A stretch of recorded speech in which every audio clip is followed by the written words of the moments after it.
அனைவருக்கும் வணக்கம். நல்ல சமூகம் உருவாகணும், அதுக்காக நான் உங்கள் பிரபாகரன் பேசிட்டு இருக்கேன். லண்டன்ல இருக்கக்கூடிய பாகிஸ்தான் எம்பசி முன்னாடி பாகிஸ்தானை சேர்ந்த பாதுகாப்பு ஆலோசகர் ஒருத்தர் செஞ்ச செயல் அப்படிங்கிறது ஒட்டுமொத்த இந்தியர்களை மட்டும் கிடையாது, உயிர்களை உயிர்களாக நேசிக்கக்கூடிய அனைவருக்குமே ஒரு பெரிய கோபத்தை ஏற்படுத்தியிருக்கு. ஸோ அது என்னன்னு இந்த வீடியோவில் பார்க்க போகிறோம். அதே மாதிரி ஏப்ரல் 22 பகல்காம் தாக்குதல் முடிஞ்ச அடுத்த நாள் ஏப்ரல் 23 இந்தியாவோட எல்லை பாதுகாப்பு படை வீரராக இருந்த ஒரு நபரை பாகிஸ்தான் கைது செஞ்சு அவங்களுடைய கட்டுப்பாட்டுக்குள்ள எடுத்துட்டு போனாங்க. ஸோ அவருடைய நிலை என்ன அப்படிங்கிறது இன்னும் கேள்விக்குறியாவே இருக்கு. ஸோ அது என்ன அப்படிங்கிறது தான் நம்ம இந்த வீடியோவில் பார்க்க போறோம். ஃபர்ஸ்ட் விஷயம், இந்த பகல்காம் தாக்குதல் நடந்ததுக்கு அப்புறம் பல விஷயங்கள் அப்படிங்கிறது தொடர்ச்சியாக நடந்துட்டு இருக்கு, நம்ம பார்க்குறோம். அதில் ஒரு பார்த்தா என்ன நடக்குது அப்படின்னா, உலகம் முழுக்க இந்தியாவுக்கு ஆதரவாக அங்கங்கே போராட்டங்கள் அப்படிங்கிறது நடந்துட்டு இருக்கு. இந்தியாவிலேருந்து புலம்பெயர்ந்து போன இந்தியர்கள் இருப்பாங்கல்ல பல நாடுகளில் உலகம் முழுக்க, அவங்கெல்லாம் அங்கங்கே அவங்க நாட்டில் இந்தியாவுக்கு ஆதரவாக ஒரு கூட்டம் நடத்துறது, போராட்டம் நடத்துறது, ஆர்ப்பாட்டம் செய்யறது அப்படிங்கிற விஷயங்களை செஞ்சுட்டு இருக்காங்க. ஸோ அதில் ஒரு பார்த்தா லண்டனில் இருக்கக்கூடிய பாகிஸ்தான் எம்பசி முன்னாடி ஒரு 500 பேர் புலம்பெயர் இந்தியர்கள், அங்க லண்டன்ல இருக்கக்கூடியவங்க, ஆனா நாங்க இந்தியாவுக்கு ஆதரவா நிக்கிறோம் அப்படின்னு சொல்லக்கூடியவங்க எல்லாம் சேர்ந்து பதாகைகள் ஏந்தி இதை மாதிரி பாகிஸ்தான் செய்யக்கூடாது அப்படிங்கிற மாதிரி கோஷங்கள் போட்டு பாகிஸ்தான் எம்பசி முன்னாடி ஒரு ஆர்ப்பாட்டம் அப்படிங்கிறத பண்ணியிருக்காங்க. அப்போ அந்த எம்பசியை சேர்ந்த பாதுகாப்பு ஆலோசகர் சைமூர் ரஹத் அங்க வந்திருந்த மக்களை பார்த்து கையால இப்படி செஞ்ச விஷயம் அப்படிங்கிறது ஒட்டுமொத்த இந்தியர்களையும் கோபப்படுத்தியிருக்கு. இந்தியர்களை மட்டும் இல்லைங்க, இந்த விஷயத்தை யாரு பார்த்தாலுமே ஒரு கோபம் வரும். ஒரு விஷயம் நடக்குது, அதுக்காக மக்கள் ஒரு ஆர்ப்பாட்டம் அப்படிங்கிறத நடத்துறாங்க. பட் அவங்கள மிரட்டுற விதமா ஒரு பாதுகாப்பு ஆலோசகர் எம்பசியோட மேல நின்றுட்டு இதை மாதிரி செய்யறாருங்க. இப்படி செய்யறாரு அப்படின்னா அதுக்கு என்ன அர்த்தம் யோசிச்சு பாருங்க. எல்லாருக்கும் பாக்குறப்போ பாகிஸ்தானியர்கள்னாவே இப்படிதான் இருப்பாங்களா, பாகிஸ்தான் படை வீரர்களா இருந்தாலும் சரி, அதுல வேலை பார்க்கக்கூடியவங்க எல்லாரும் ஒரு மனிதாபிமானமே இல்லாம இப்படிதான் நடந்து இந்தியாவிலலாம் இந்த மாதிரி ஒரு சம்பவம் நடக்கும் அப்படின்னு நம்ம யோசிச்சு கூட பார்க்க முடியாது. நம்ம இந்தியாவில் என்னதான் நம்ம அரசியல் ரீதியாக பல விமர்சனங்கள் வச்சாலுமே யாரும் இதை மாதிரியான ஒரு விஷயங்கள்லாம் செய்யவே மாட்டாங்க. பட் இவரு செஞ்ச அந்த விஷயம் அப்படிங்கிறது, அதாவது உங்களெல்லாம் கழுத்து அறுத்துறோன்னு சொல்லுவாங்கல்ல நம்ம இதில், ஸோ அதை தாங்க ஒரு லிட்டராக சொல்லியிருக்காரு. இப்படி செஞ்சது அப்படிங்கிறது கழுத்து அறுத்து போட்டுருவான், நீங்கள் எங்களுக்கு எதிராக போராடக்கூடாது அப்படிங்கிற மாதிரி ஒரு மிரட்டல் தோணியில் அங்கே போராடிட்டு இருந்த, ஆர்ப்பாட்டம் நடத்திட்டு இருந்த புலம்பெயர் இந்தியர்களை பார்த்து சொல்லியிருக்காரு. இது போக கையில ஒரு போட்டோவையும் வச்சுட்டு இருந்திருக்காரு. அந்த போட்டோ யார் அப்படின்னு பார்த்தீங்கன்னா அபிநந்தன் வர்மன் அப்படின்னு சொல்லக்கூடிய முன்னாடி இந்திய ராணுவ படையில விமானப்படையில வேலை பார்த்த நபர். இவர் யாரு அப்படின்னு பார்த்தீங்கன்னா 2019 இந்தியாவுக்கும் பாகிஸ்தானுக்கும் இடையில விமான தாக்குதல் அப்படிங்கிறது நடக்குது. அந்த புல்வாமா தாக்குதல் நடந்தது இல்லை, ஸோ அதை ஒட்டி இந்த விமான தாக்குதல் அப்படிங்கிறது நடக்குது.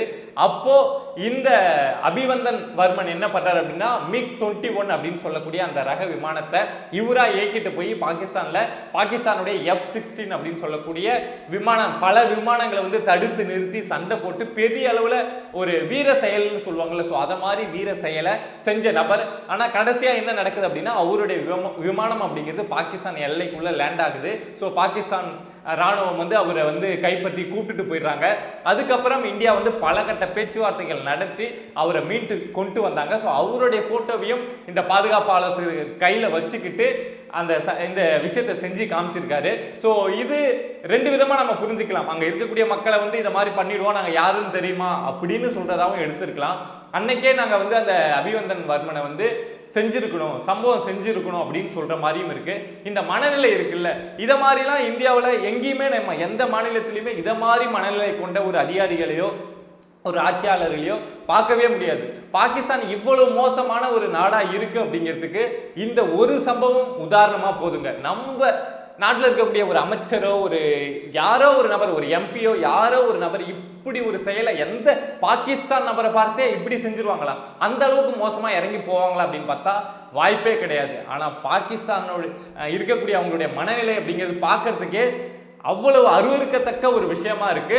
இனிமேல் அவங்கள யாரு காப்பாற்ற போறாங்க, அங்க இருக்கக்கூடிய மக்களை யாரு காப்பாற்ற போறாங்க அப்படிங்கிறது ரொம்ப ஒரு கேள்விக்குரிய ஒரு விஷயம். அதுக்கு காலம் மட்டும்தான் பதில் சொல்லணும். அடுத்ததா பார்த்தோம் அப்படின்னா ஏப்ரல் 22ஆம் தேதி பகல்காம் தாக்குதல் நடந்தது இல்லை. ஸோ 23ஆம் தேதி எல்லை பாதுகாப்பு படை வீரராக இருந்த பூர்ணம் குமார் அப்படிங்கிறவர் வழக்கம் போல அந்த எல்லை பாதுகாப்பு அந்த இடத்த வந்து பாதுகாப்பு வேலையை பார்த்துட்டு இருந்திருக்காரு. அப்போ எல்லாருமே அந்த பக்கத்துல வந்து எல்லை முடியுது அப்படின்னா பக்கத்துல வந்து விவசாயம் செய்யறது அது மாதிரி மக்கள் அதிகமா வந்துட்டு போற இடமா இருந்திருக்கு.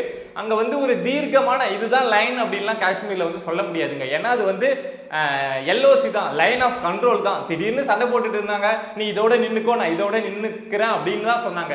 சில இடங்கள்ல தீர்க்கமான லைன் வந்து இருந்தாலுமே சில இடங்கள்ல வந்து அந்த கம்பி வேலி கூட இருக்காது.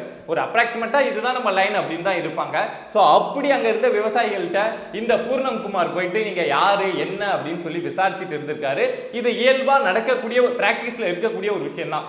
இந்தியாவை சேர்ந்த பாதுகாப்பு படை வீரர்களும் அதை மாதிரி செய்வாங்க, பாகிஸ்தான் சேர்ந்த ராணுவ வீரர்களும் அதை மாதிரி செய்வாங்க. அப்படிதான் அது பிராக்டிஸ்ல இருக்கக்கூடிய ஒரு விஷயம் தான். ஸோ அதே மாதிரி பூர்ணம் குமார் போயிட்டு அங்க இருக்கக்கூடிய விவசாயிகள்கிட்ட விசாரிச்சுட்டு இருந்திருக்காரு.